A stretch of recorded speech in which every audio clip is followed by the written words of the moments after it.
ព្រះអង្គម្ចាស់ក្សត្រីមួយព្រះអង្គដែលប្រជាជនថៃប្រសិទ្ធនាមថាព្រះអង្គម្ចាស់ក្សត្រីមហាចក្រសិរិនធនទ្រង់មិនត្រឹមតែជាបងស្រីរបស់ស្ដេចរាមាទី10ប៉ុណ្ណោះទេប៉ុន្តែគឺជាតួអង្គអាចកំបាំងដែលមានចំណេះដឹងជ្រៅជ្រះខាងភាសាបាលីសំស្ក្រឹតនិងបុរាណវិទ្យាខ្មែរលើសពីក្សត្រអង្គណាៗទាំងអស់នៅក្នុងពូជរាជវង្សចក្ររីព្រះអង្គម្ចាស់ក្សត្រីសិរិនធនត្រូវបានគេដឹងថាជាក្សត្រីដែលចំណាយពេលស្ទើរតែពេញមួយព្រះជន្មដើម្បីចុះឡើងក្នុងប្រាសាទនានានៅក្នុងប្រទេសកម្ពុជារបស់យើងភ្នែកដ៏មុតស្រួចរបស់ទ្រង់អាចអានសិលាចារឹកដែលកប់ក្រោមស្លែរាប់ពាន់ឆ្នាំបានយ៉ាងស្ទាត់ជំនាញក្នុងចំណោមបុត្រទាំង4នៃស្ដេចរាមាទី9នេះមានតែព្រះអង្គម្ចាស់ក្សត្រីសិរិនធនតែមួយព្រះអង្គគត់ដែលទទួលបានបញ្ញាលើសលប់និងសមត្ថភាពចាំពីអតីតជាតិ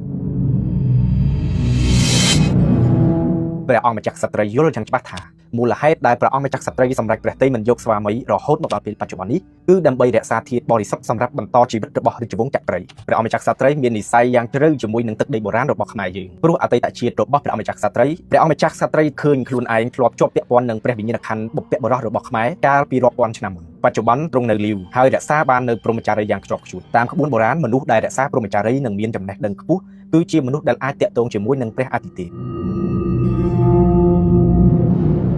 ទ្រង់ដឹងថាប្អូនប្រុសរបស់ទ្រង់គឺស្ដេចរាមាទី10កំពុងតែស្ថិតនៅក្នុងគ្រោះថ្នាក់នៃទំនាយរលត់រជ្ជកាលទើបទ្រង់ត្រូវប្រើចំណេះដឹងផ្នែកបាលីនិងការវិភាគចម្លាក់ខ្មែរដើម្បីស្វែងរកផ្លូវដោះស្រាយតាមរយៈការធ្វើពិធីនៅប្រាសាទវេទមន្តដែលនេះអាចបង្វែរជោគវាសនាជាតិរបស់សៀមបានប្រាសាទវេទមន្តឬក៏ប្រាសាទតាម៉ុនតូចគឺជាប្រភពនៃអំណាចនិងដីជះទីនេះគឺជាកន្លែងដែលតម្កល់កម្លាំងទ័ពនៃវិញ្ញាណប្រាសាទតាម៉ុនធំឬប្រាសាទវេទមន្តធំនេះគឺជាបេះដូងសំខាន់បំផុតព្រោះមានថ្មស្វ័យភូលឹងដែលជាសិវលឹងដុតពីថ្មធម្មជាតិហើយសៀមជឿថាបើបានធ្វើពិធីសោចទឹកនៅលើសិវលឹងនេះទឹកនោះនឹងក្លាយទៅជាទឹកអមฤតអាចតអាយុរបស់រាជវង្សចក្ររីបាន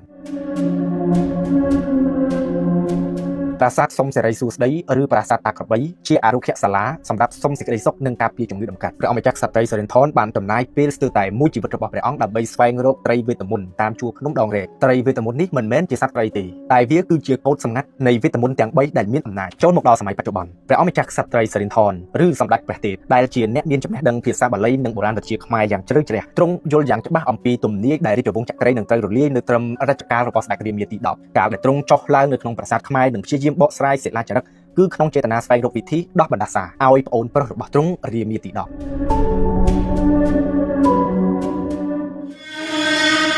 ការដែលរូបសំណាកគ្រូកាយកែវស្រាប់តែលេចមុខយ៉ាងអាក់កំបាំងនិងមានការសែនព្រេនយ៉ាងសន្ធឹកសន្ធាប់នៅកណ្ដាលក្រុងបាងកកនៅពេលនោះមិនមែនជារឿងចៃដន្យនោះឡើយប៉ុន្តែវាគឺជាស្ដេចអាគមងងឹតដែលពួកសៀមលោភលន់ព្យាយាមដាស់ប្រលឹងគ្រូខ្មែរឲ្យមកជួយទប់ទល់នឹងយន្តកាសកៈដែលកំពុងតែដាក់ទណ្ឌកម្មដល់ពូជចក្ររី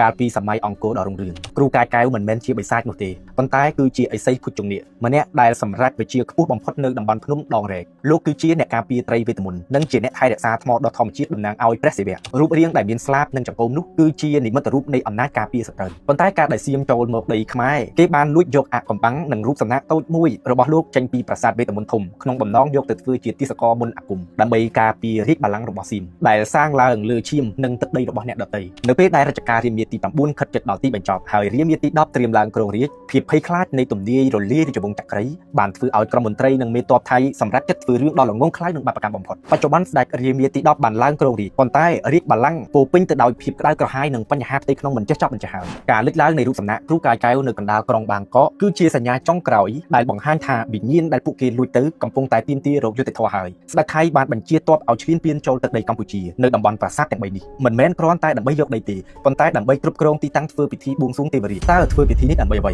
ពិធីនេះគឺធ្វើដើម្បីឲ្យស្ដេចរាមាទី10អាចគ្រងរាជ្យបានយូរអង្វែងដែលត្រូវតែយកឈាមរបស់ទាហានមកបូជានិងធ្វើពិធីសុំអំណាចពីស្វ័យភូលឹងនៅប្រាសាទតាម៉ុនធំឲ្យបានទោះត្រូវបូជាជីវិតមនុស្សប៉ុន្មានអ្នកក៏ដោយនេះហើយគឺជាមូលហេតុដែលពួកគេព្យាយាមវាយកមកជប់ឈរព្រោះពួកគេជឿថា